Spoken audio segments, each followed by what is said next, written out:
in our last little heart-to-heart talk, we were discussing the first 7 verses of the 6th chapter of Matthew. And of course, we've been in a long discussion regarding this, the greatest sermon that was ever preached. And it was preached by none other than the very Son of God, Jesus.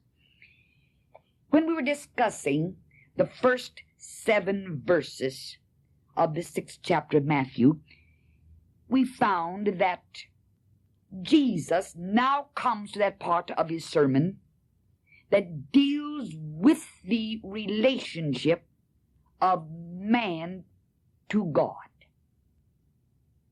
And he talks about the giving of alms, this matter of prayer, and the matter of fasting. And we see that in these 3, we have the 3 great means of grace: giving, prayer, fasting. Do you want to know something? In the final analysis, the real proof of our human relationship to God in this world, here and now, is giving. The real test of love is sacrifice, is giving. And as long as you have a struggle with this thing of giving, then, my friend, you have not learned to love enough. Now, the power that creates the giving that Jesus is talking about here is prayer. And the condition that makes prayer powerful is that of fasting. And there you have the 3, and you cannot separate one from the other. You have the giving. I know here Jesus talks about alms, but there is a richer gift than even the giving of the alms, of the material. The greatest, the richest gift that any human being can give is the giving of one's self. And there is a place where you will so love him. There'll be such a consecrated life. There will be such a depth of prayer life. There will be the true meaning of fasting in that life of yours. And the ultimate result will be the giving of yourself, body, soul, and spirit. The richest, the greatest of all giving. And then you'll find that automatically the material giving will just fall in line. But Jesus began this great truth by warning us regarding the reason for our giving, the motivation for our praying and fasting. For remember, a reason precedes every deed. And Jesus began this great discourse by saying, take heed regarding the reason, the motive for your giving, your praying, and your fasting. Now, we come to this subject of prayer. You want to know something? You can go into any religious bookstore and you'll find volumes written on the subject of prayer. It seems that every time a theologian or a pastor, a man of God, gets an inspiration for writing, the subject that he will choose 9 times out of 10 will be the subject of prayer.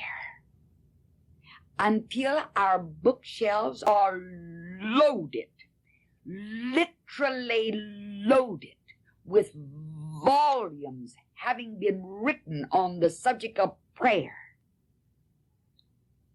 Preachers probably choose the subject of prayer for sermon matter more than any other subject. They talk about prayer more than any other subject. Prayer.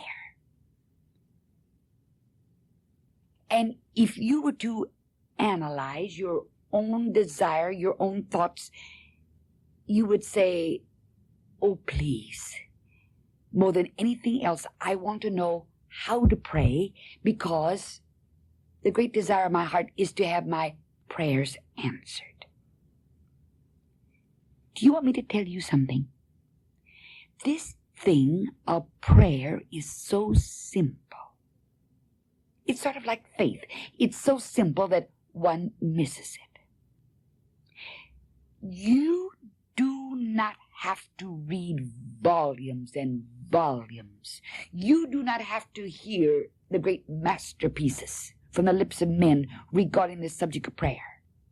You do not have to seek further. All on earth that you have to do is to just take the words from the lips of the highest authority in heaven and earth, the one who knew more about the subject than anyone who ever walked this earth. Go to the authority on this subject. See what he says regarding this subject of prayer. He has given us the pattern for prayer. It's so simple that even a child can understand. Sometimes, you know, I think that men and women do not want simplicity. They want something that is difficult, because that appeals to their mentality. When it's too simple, they feel that there's something wrong with it. Jesus was absolute simplicity. That's the reason even this thing of living a Christian life is so simple. It's just a day-by-day proposition. It's one day at a time. It's the life. It isn't a struggle, it's a life. It's you. It's living. This thing of prayer is so simple.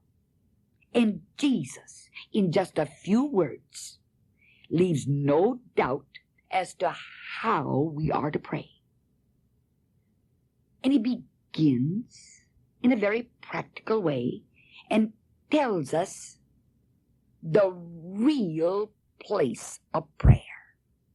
You know, we've gotten this whole thing backwards.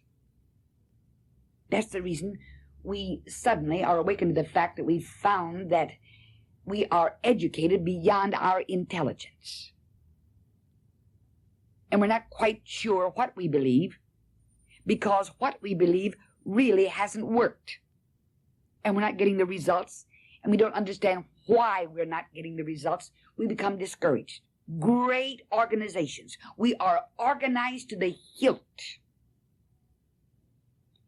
Organization has not produced the results, has not produced the fruits. What works? The simple things of the Spirit.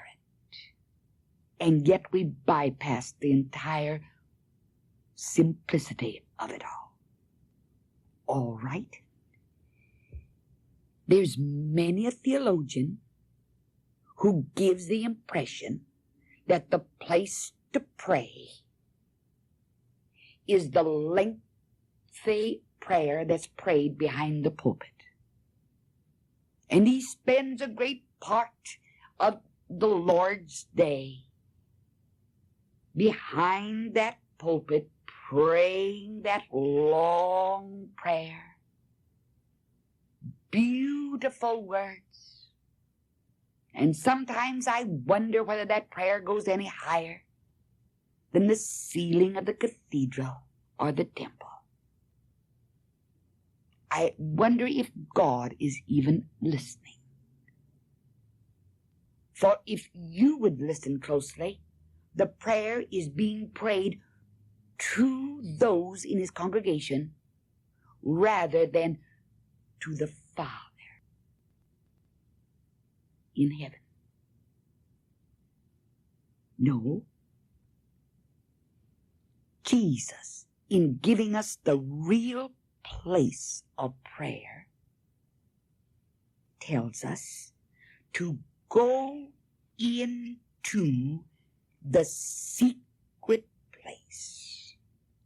When thou prayest, enter into thy closet, and when thou hast shut thy door.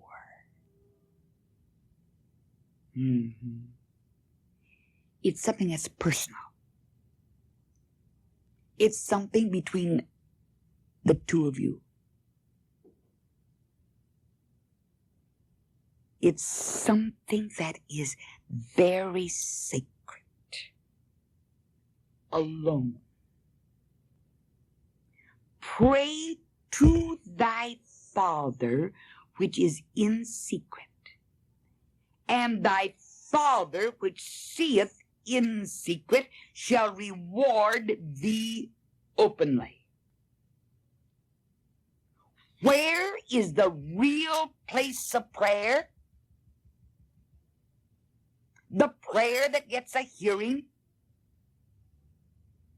Not in public where man can hear. Oh, sure, there is a place for that.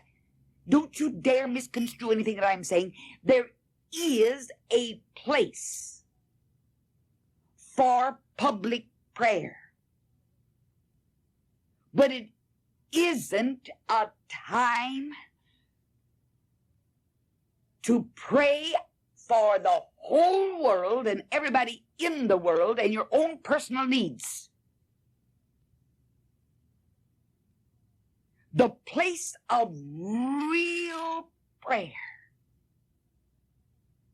the place of personal prayer, is alone with God in that secret place.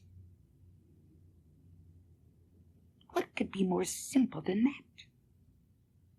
And there's no room for argument. When thou prayest, enter into thy closet, and when thou hast shut thy door, pray to the Father. Not the saying of prayers. No. You pray to the Father, the Heavenly Father. And when ye pray, use not vain repetitions, as the heathen do, for they think that they shall be heard for their much speaking. Remember, God is an intelligent God. Honestly, the way some folk pray, you would think God was deaf. You would think God was a moron. You would think that God didn't know how to run his own affairs. You would think that God needed to be taught a language. And I mean every word that I'm saying to you very sincerely. I mean that. Jesus teaches us the simplicity of praying. Talk to him intelligently. He is an intelligent person. Speak to him intelligently. You wouldn't think of talking to me or to your pastor the way some of you talk to God when you come to him in prayer.